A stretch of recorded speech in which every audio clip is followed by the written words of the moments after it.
Ielts, International English Language Testing System. You'd like to take an Ielts test? Maybe you want to go abroad for higher studies or for immigration. Or maybe it's a general improvement of your English that you're expecting out of an Ielts test that you would like to take. Whatever it may be, for being able to prepare for IELTS test, you need definitely some time to commit. And getting enrolled in a course and starting to attend the classes thrice a week, each class runs maybe 1.5 hours or 2 hours. How much of this kind of decision contribute to your aspirations when you don't have time to practice after you come back from the classes?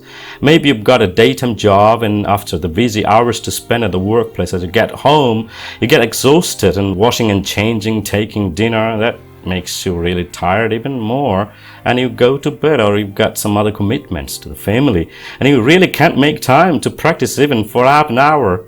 And you're coming from the class, and you're again going to the class. In between these two classes, there is no practice at all.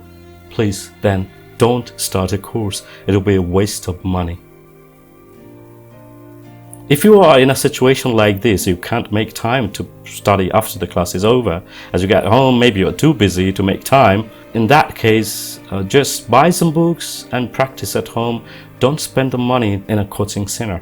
You can't get anything out of this one. Because attending the classes can't make a change happen unless and until you work with those things that you learned from the classes and practice a little bit at home, because practice by yourself, that's the only thing which can make change. It's not the classes that you attend in a coaching center or with someone, or it's not the lectures you receive from a teacher, however experienced he might be, unless and until you commit time to it. And at least 1 hour daily, that can be enough for being able to take preparation within 3 months, or even earlier than that. And one more important thing that you should consider before you start a course with someone, that's what's your level of English. There are many teachers or institutions which won't ask you or test your level of English before they take you in their course. It's a dangerous decision. The course that you are getting enrolled, what about the situation of other course mates? What about their levels of English at this moment? If that level is way above you, then you will feel extremely frustrated. You will suffer from a debilitating anxiety in the classroom, and you will stop going to the classes.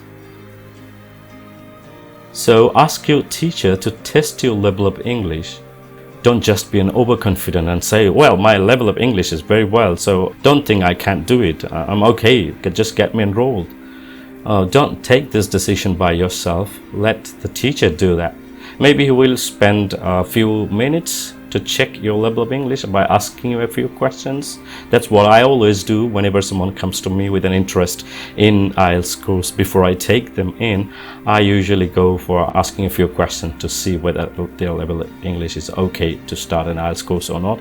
And what I do usually, I start asking a few questions and I expect them to answer in English.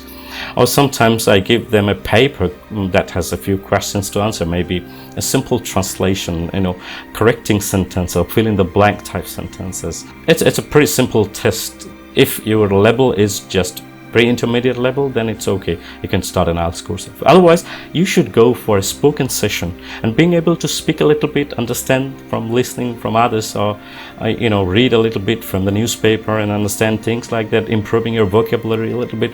And these preparations can be good enough for starting an IELTS course or trying to prepare IELTS being home, not even going anywhere, any institution or any person like me. And I don't want you to come to the courses when you really have time to spend at home, because there are lots of ways to do that personally. You don't really need a lot of help from anyone in particular, because there are already helps given free for you on YouTube and many other channels. You can take from there. If you ask me, did I go to a coaching center for IELTS? No, I didn't. So what happens once you get admitted to a course? For example, the courses that I conduct these days online, there's a course that we're going to start even next week. That course for speaking, or there's a course for IELTS as well. Once you get admitted, the class starts, and in each class you actually learn a few particular topics, and these are given in the name of a syllabus, or you can say class plans. You know before you start the class what's being discussed in the class, and there are some homeworks given to you that you can practice at home and get prepared, and you need to give a feedback based on the learnings that you have had in this class. So between the first class and the second class, there is a time to be committed by you so that you can get things by heart, like new vocabularies, or maybe some of the rules or the other types of learning that you receive from the classes. So there are really interesting topics in each class that we discuss, and many things you don't need to have a second look. You can remember pretty well, and some of the things do require you to take a second look to be able to remember that, or to be able to register in your brain, because our memory is very evasive. Things you store there, they can be lost anytime if you don't take good care. And that's why you need to be able to spend a few minutes at least, if not an hour, and to check what you've learned. 30 minutes can be enough for a day if you are a student of a spoken course. For an Ielts course learner, an hour to be given a day, even after the class is over. At least 5 hours a week. If you can't be able to give any time at all on 2 days, make sure that on 5 other days of the week you can spend 1 hour per day on those 5 days. Then it is expected that within the span of the course, that's 2.5 months, and at best it can go 3 months, you will be really prepared for taking part in the real test. And if not, maybe for some reason you don't have to be worried, because there are always scopes to attend further classes if you do really need that. But this is a scope only when you are unable, despite trying as much as you can.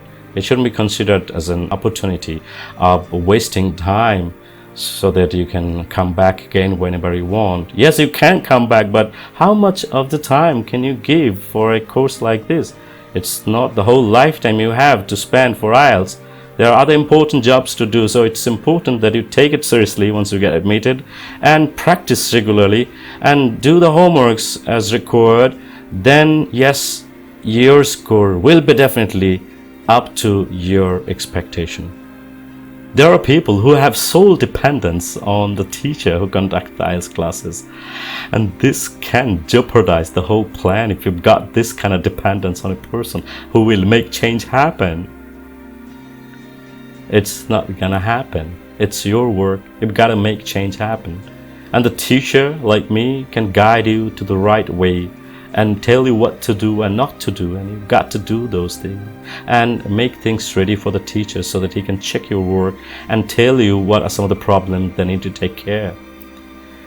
So what I tried to say for the last few minutes of speaking, that consider whether it's your right time for getting admitted to a course, whether you are able to spend at least an hour or half an hour each day, even after the class is over, when you come back home, sometime during the day or at night before going to bed.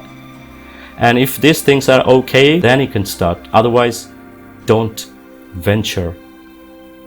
That's all for today. Thank you.